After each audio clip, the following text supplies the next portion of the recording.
Hello, everybody, and welcome back to Just Talking About Sports. I'm Matthew. And I'm Ethan. And Ethan, what are we going to be doing today, good sir? Just talking about sports. Yes, sir. Here we go. Week 11. First day of February, at least. We're recording this. We are so happy and excited. We're a month and a half away from March Madness. Conference tourneys here in about a month. Little different with conference tourneys. A couple of things are changing the rules a little bit. We'll cover that more here in a few weeks. For now, we are super excited. We got a poll, and oh boy, can't wait until the end. First, we got to start at the beginning. We'll just zoom because Gonzaga, Baylor, Villanova, and Michigan remain your top four. Gonzaga and Baylor haven't lost the entire season. Villanova and Michigan continue to deal with COVID protocols. Villanova's been playing and winning. Michigan is still out for the entirety of this week due to COVID protocols and such. That is still your top four. Houston is at number 5 after a huge win this weekend, over a couple of huge wins actually this weekend. They hurdled SMU and Tulane. And then you have Texas, who dropped to a team we will talk about very, very shortly in Oklahoma. We'll stop here first, though. The Buckeyes have jumped 6 spots to number 7. And are they now the Big Ten team to beat with Michigan out of action, Ethan?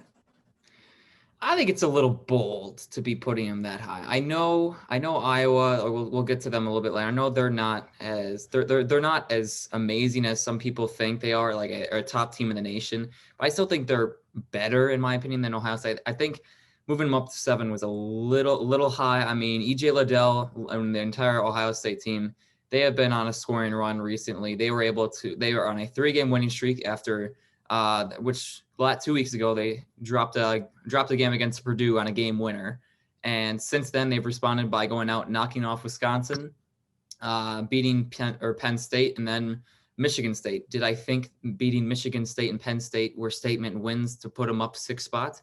Not really. But I think we'll see if this Ohio State team is the real deal this upcoming week against Iowa when they go up, which is now the number 8 seed. We'll see if it's going to be really doing it. I think they moved it up for revenue purposes, seeing a 7 and 8 team going at it. I think that'll be 3 days from now. That'll be on Thursday. So yeah, it's Thursday, February 4th. Yeah, so I think that's one of the main reasons. But I think overall, this Ohio State, they're up there just because of their win chart. They've been able to actually stay healthy compared to many other teams in the Big Ten. They've already got 18 games in, 14 wins, which is high enough to indeed put them in the top 10 or keep them in the top 10. I just thought number 7 was a little bit higher than I think Ohio State should have been. My issue with this, and I'll go briefly, my issue with Ohio State is, and I think I said this to you earlier, I think they're better than Iowa. But I don't think the Big Ten has one lead dog. You know what I'm saying? I think Michigan is not that team. Ohio State and Iowa are 2 good teams, but are they great teams? That leaves question. There are so many Big Ten teams that are decent. And by decent, I mean bottom top 25 or just outside the line. And then there's Nebraska. But you take a look, yes, gotcha. But you take a look at the Big Ten, it's such a massive pool to deal with of terms of good teams that I think Ohio State has earned this right to be at number 7, especially after the week Iowa had, and we'll get to that here in a second. But I think Ohio State has earned their place here. All right. With that, we move on here. And look at this. Speak of the devil. Iowa Hawkeyes are at number 8. They really have started to cool down. Defenses are starting to figure out Garza. He has not been as dominant as he was earlier in the season. Illinois got the job done against them this week. And that's why Iowa drops. And, if you've seen the poll today, this is the story. Well, actually, there's 2. We'll get to the other one. But this is kind of the first one that pops out. You see Gonzaga, Baylor, Villanova, okay, like 1 or 2 spot jumps. Okay. Ohio State jumps 6, and then Oklahoma jumps 15. I'm sorry, what? Yeah, go ahead. It is absolutely unheard of, and excuse my language, but holy crap! Like, oh my gosh, you never see this type of stuff. And I mean, what Oklahoma has just put, or at least their last performances, the last 3 games that they played, they're kind of deserving of it because teams don't usually go out and beat 3 straight top 10 ranked teams in 3 straight games. Their last 3 games, Kansas, which was number 9 at the time, they go out and then they go beat Texas at Texas by 1 point. They survived just barely there. And then they go and they knock off the red hot Alabama Crimson Tide, who were also in the top 10. So that's what happens when you go from not even ranked 3 weeks ago to now the number 9 seed. Yeah, this team is red hot. Last time they lost was against Kansas, I believe 3 or 4 weeks ago, when they were looking like they were a bad team after they had 3 losses three losses in their last 4 games. But then magically, something clicked within them, and holy moly, Oklahoma's got it going. I think this Oklahoma team, they've got a lot in them right now, and if they are able to stay red hot, watch out, because the Sooners have come out of nowhere and they are steaming hot. They're going to keep rising. This is Oklahoma team that made an historic jump. This is the second highest jump in the past 3 years. I think we all remember what number 1 was with the Atlantis tournament last year. Michigan jumped 20. But if you take a look at Oklahoma, this is that storyline team of, oh my goodness, they're on fire. And then they're going into Texas Tech tonight, 8 p.m. Central, 9 p.m. Eastern, and watch them lose this game because you're on such a hot streak. I think Oklahoma's done fantastic, but this is a cool-down game. Mac McClung is not here to play games, and we'll get to that in a second. But Oklahoma, let's give them credit. Round of applause for a fantastic run that they're on right now. I'm doubting it a little bit, though, to see how long it's going to last, because you got Baylor and Texas Tech coming up, and they're both on the road. With that, we'll move on. Alabama just mentioned their loss this week coming to Oklahoma in an SEC Big 12 challenge, which, by the way, the SEC won, which is stunning. And they killed them, too. SEC Big 12, big win for SEC, maybe showing that their conference is for real. Alabama did drop a spot, though, this week with that loss. And, oh, look, we're stopping again. Tennessee Volunteers, as we just explained, the SEC is really starting to show its true colors in the Tennessee. Huge week. Big win, a huge win even over Kansas in the SEC Big 12 Challenge on Saturday, and a good win over Mississippi State on Tuesday this week. They got a couple of games coming up, and now they only have one ranked team, I believe, on their schedule. One more ranked team left on their schedule, and Tennessee has a chance to ride this wave into the sunset. Tennessee has been seen all season as this overrated team. I don't blame you. Their leading scorer, John Fulkerson, only averaging 12 points per game. It's actually 11. 11 points per game and 6 rebounds. They are not a top 75 team in the nation offensively, but they are a top 5 team in both defensive efficiency, defensive rating, blocks per game, and steals per game. This is one of the top defensive units in the country. And although their offense is not always on point, they have held their last 5 opponents to under 65 points. That is not something you can see nowadays in an era like this. And if Tennessee's defense can continue to play as good as it is, this team will continue to rise. They might not lose another game the rest of the way. The SEC is really starting to show. We thought a couple weeks ago, oh, Alabama, there you go. They're the team. And that race has tightened again between Alabama and Tennessee. Alabama's shown some true colors. Tennessee has proven now that they can stand with the best. The issue is, okay, they just play the SEC. Well, then they go out and crush one of the Big 12 behemoths in Kansas. There are a lot of things that factored into Tennessee being as good as they have been right now. Watch out for the Volunteers, because they're going to be a big name to come up here in the tournament, and things you'll see here in the coming weeks. Yeah, I mean, the last week we were absolutely just hammering this Tennessee team because they got exposed in their 2 games that they played against Florida and Mizzou, who are now both ranked, arguably, for their sakes. But they were able to respond, which is a good thing for a team, for a March Madness team, and basically something that we're going to be looking back on to see are teams able to respond after going down with a loss or being down. And I think with this Tennessee team, after being stopped or basically having not so great games, I think they were able to step it up, and they were able to hold, like you said, their defense has just been unbelievable. They were hold their teams to below 60 points. I think it was below 70, but I think that this team has a lot left in them. I know I said they were done last week, but after being able to go out and spank Kansas like they did. I think that was a little bit of a revival for this Tennessee team and kind of like a, hey, we're still in this type of deal for the Volunteers. And I think that's because of that. I think even though that Tennessee is somehow ranked 11th in the nation, yet 4th in the SEC conference, I think they'll still be able to hold on. So they'll be kind of a little bit sneaking in and out in this top 25, or excuse me, the top 10 since they're that high again. But with, like you said, with the rest of their schedule looking very easy, there's lots of promise for this Tennessee Volunteers team. I would agree with that. They play in a loaded Tuesday tomorrow against Ole Miss. They are currently listed as 1-point underdog by Caesars Sportsbook tomorrow night in Mississippi. So we'll see how that goes. All right, we'll continue on here. And then stop me. I forget what your next team is. Illinois, number 12, up 7. Huge game over Iowa. That was their revival. Kind of just talked about Tennessee being that. Now, Texas Tech, they go up against, as we said, a red-hot Oklahoma team tonight. They lost at the buzzer to West Virginia on Monday. That's a tough way to go down. We talked about it last week, actually, on our edition because we recorded on a Tuesday. That is their only loss since, but they still dropped as a result of that from last week's Monday matchup. Number 14, Virginia. Now I remember your team. Virginia Tech is the next one that we'll talk about, but Virginia, they lost to Virginia Tech, proving which one's the better Virginia. That's a discussion. Big loss to them, too. They dropped 6. Creighton is up 2 spots because they're Creighton.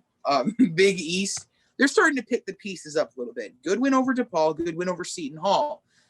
Let's see if they can keep it going because the Big East now only has 2 ranked teams, and this is not a pretty conference this year. And here we go. Virginia Tech is at number 16. Huge week for them. And let's talk about it. Yeah, the Hokies, I just don't know what to 100% make of this team because anytime they get some sort of momentum or rhythm going, all of a sudden just boom, they just hit a wall. Like it just makes no sense. Like at the start of the season, they were going, boom, lose to Penn State of all teams. Then they go out and they beat Clemson and they keep going, boom, lose to Louisville, who was unranked at the time, and then keep it going. And they lost to Syracuse, but then once again, they're back on their train again. They get a win against Notre Dame, and then boop, a win against Virginia. What is there to make of this team? I know Keve Aluma is one of their better players, and he's averaging 14.8 points per game. Huge score and huge part of the reason why they're this high in the rankings. But my issue is just consistency. Is this team really the real deal? Yes, they're second in the ACC, but can they just hold on to some sort of like momentum? Like it's just kind of getting out of control where like their 3 losses, they don't come together, which is concerning for a team that you're trying to look at in terms of picking in the March Madness. But I think as of now, Virginia Tech, they're on a good streak. But remember, don't get your hopes up because you never know when this Hokies team is going to go back down again. This is the one thing with Virginia Tech that I have to mention. They always seem to beat the biggest of teams. Villanova's only loss of the season comes from this team right here. Virginia Tech took them down. They took down Duke when they were still considered an elite team. Not anymore. They take down Virginia. Took down Clemson when they were also considered good. We love ripping on Clemson in this channel, by the way. They've taken down a lot of these big-time teams when they are riding their wave of momentum. And then they lose to, like, Pittsburgh. So Virginia Tech needs to find themselves. They need to find themselves as a team. You can't go out one game and then completely disappoint and shatter all of your expectations in the next. If they could find some form of consistency, like you said, this team could be real. Will they find that consistency with so few games left? I doubt it. With that, we'll move on. We're going to move quickly through this part because the end is the story. West Virginia, big loss this week to, who did they lose to? Florida. They lost to Florida. West Virginia goes down big. Missouri had a rough week as well. The SEC, they got killed by Auburn. Shout out to Michael DeRosa. He got that completely correct on our last broadcast. Wisconsin down 5. They are just ice cold. They got destroyed by Penn State. That is just not a good look at all. And Florida State, who we were talking about, was on fire. Got killed by the Yellow Jackets of Georgia Tech, and now they drop hard. And now we're going to slow it down because this is where it gets fun. UCLA, the Bruins, couple of games postponed this week. Most notably, once again, their Oregon game was postponed for the 3rd time. They took down Oregon State, a up-and-coming team in the Pac-12. That is the only game they played this week. They do jump 2 spots as a result of it. Florida is in the ranking. The Gators, for the first time this season. No, right? Yeah, no, this is the first time this season. See, I'm just figuring this out. Florida, their first time this season in the ranking. They took down West Virginia. They've lost only a couple of games. They've lost to Alabama, Kentucky, Mississippi State, and Alabama again. So the resume does not look great in terms of their losses. We'll see how that goes. Kansas, what happened to the Jayhawks? Oh, my goodness. Kansas has lost 4 of their last 5 games. They got killed by Tennessee. They barely beat TCU. And we had talked about the Baylor and Oklahoma back-to-back. And now we're going to go more in-depth on the final 2 teams in our rankings. We'll stop here with the Boilermakers. We have been talking about them for like every episode, even though they've never been in the top 25. Purdue finally gets in, and I say finally because even though they have 6 losses, you look at their wins and you look at the way they've played, they've deserved this for a long time. So Purdue has gotten in at 24. Travion Williams, Jaden Ivey have been fantastic. Travion Williams averaging a near double-double, 15 and 10, but it's a 9.8, so they don't count it as a double-double. But he's been fantastic for Purdue. Their offense is electric. You've got so many players that can run a 5-out. You got so many different electric shooters because Travion Williams just isn't one of those forwards that stays in the paint. He can get out. Purdue is looking really good. They've had a lot of big upset victories this season in that Big Ten, and they join a huge pool of teams now in the Big Ten looking to get in. Purdue a few weeks ago, we were unsure where they would stand. Now they're a solid, if we're talking bracket here, 7-8 seed. They could be one of those teams, and Purdue has found their little spot. I think the Boilermakers are your team to watch in the Big Ten. You've got a couple of guarantees, Michigan, Ohio State, Iowa. Then you've got that next tier of Wisconsin, Illinois, Purdue. I think they fit in that tier of Big Ten. Yeah, I mean, with the entirety of the Big Ten, I think that it's going to be a crapshoot, at least besides those top teams that you just mentioned. But I think the Boilermakers have the edge because you're looking at the rest of their schedule. Holy moly, is it easy? Yeah. 0 ranked teams. They have cleared their schedule of all the ranked teams, or they're just getting every team at the – or excuse me, Wisconsin. I'm sorry, but we'll see if Wisconsin's still ranked by then. But in terms of getting the teams at the right time, Purdue has been kind of lucky in terms of that. They've been catching teams when Minnesota's on their downfall. I mean, they did lose to Michigan on their way up, but when Ohio State was still trying to figure themselves out, and so on. I mean, this Purdue team has been kind of sneaky. It's been under the radar so far in the Big Ten, but now they've finally gotten that statement win against Minnesota, and they're ready to keep on moving. Like you said, Travion Williams and Ivey. Holy moly, I am loving the production out of those 2 guys right there, especially since I've been the one game winner that I've seen live so far was that Travion Williams won against I think it was Ohio State, but then Jaden Ivey on Ohio State. Yeah, that one was sick. Or Jaden Ivey, there you go. Thank you. But I also watched the Michigan State one too to finally clear Michigan State out of the top 25, and they haven't been nowhere near since. But in terms of Purdue making it, they got 6 losses, which is not usually a great sight for a top 25 team. But I think the way that Purdue has been playing and their statement wins, like you said, I think this Purdue Boilermakers team is on the rise, and think if they continue to try and stay consistent and with these easier schedule, I really don't see them falling out of that top 25 anytime soon. Yeah, and you take a look at Purdue, 5 of their 6 losses have come against ranked teams at the time that they were playing them. So 5 ranked teams, Rutgers, a couple of others. Miami is the only team that they played in a tournament earlier on in the season. I believe it was in November. That's the only loss they have against a non-ranked team. Purdue has just caught bad times for a lot of teams. Purdue's going to be real. Purdue's going to be in there towards the end. And now here we go. This is the team I've been waiting to talk about the entire day. It's Drake, baby. They made it. They finally made it. Drake watch. They finally made it. Drake watch, baby. 16-0. They finally get in these rankings. And it looked like they didn't want to do it. They tried so hard almost to not put Drake in these rankings. Oklahoma State just 6 votes behind. And that's shame on humanity. But Drake has been unreal this season. They've got some flair. There was I believe it was a 360 dunk yesterday against Illinois State.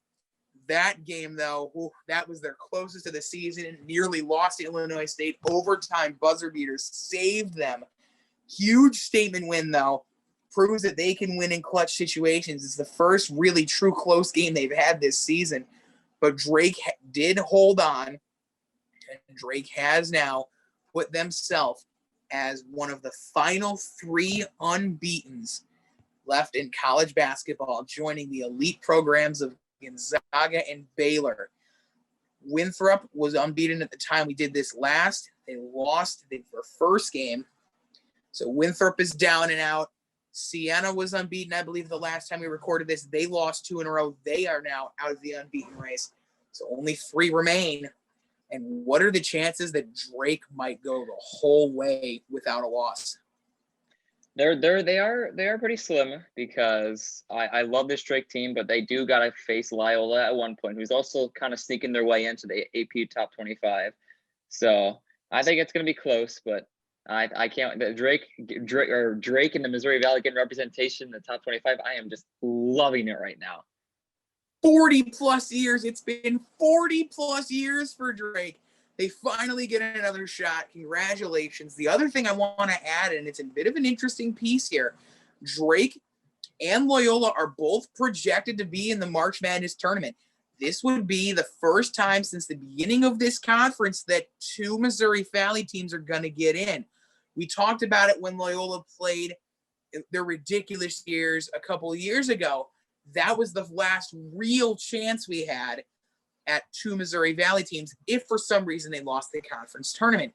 This will be the same way. As long as Drake loses less than 3 games the rest of the way out, Drake is going to be a lock heading into their conference tournament with either 1 or 2 losses. So they're going to be in. The question then is, can somebody else sneak in the Missouri Valley, kind of like Bradley's done the past 2 years, and put themselves on the map? That is left to be seen.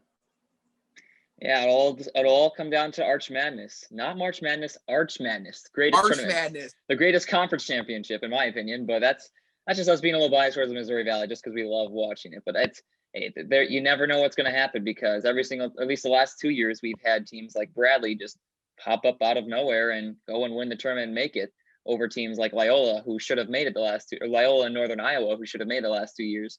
But Bradley decided to spoil that as they were not really anywhere near the top team in the league or in the Missouri Valley and found their way into the March Madness, not Arch Madness, March Madness. So gotta love it. Gotta love it. Every year, right? Like it's which, by the way, brings in another conversation. Do we get 3 in this case? Something. It is possible. It is. There is a way. Drake and Loyola both get in, and then and then the conference winner who wins the tournament gets in as the 3rd. It is possible. There are a couple of other minor conferences to keep an eye out for. We'll go through quickly, and I mean quickly. Loyola, as we said, they're the 3rd team out. Toledo's been on fire. They could have a 2-team MAC conference. They're on the first 4 out bubble. St. Bonaventure is now the top team in the Atlantic 10 after St. Louis got wrecked this week. And Belmont is 18-1 in the Ohio Valley Conference with 15 consecutive wins. So those are your minor teams to keep an eye out for. We love doing that. Instead of Drake Watch, we're going to have just a whole bunch of underrated teams to keep an eye out for. But with now that Drake's getting their representation they deserve. Finally, but honestly, I mean, they almost tried not to. And it's always that way. If you've seen it, SF Austin had 1 loss in the conference tournament last year. They still were nowhere close. You're going to see that. It's part of the AP top 25. It's the big market names that get the money. So that's what happens. But we want to thank you very much for another great week, week 11. That's crazy to say. We appreciate you all for tuning in. And until the next time, we'll just be here talking about sports. Have a great day, everybody.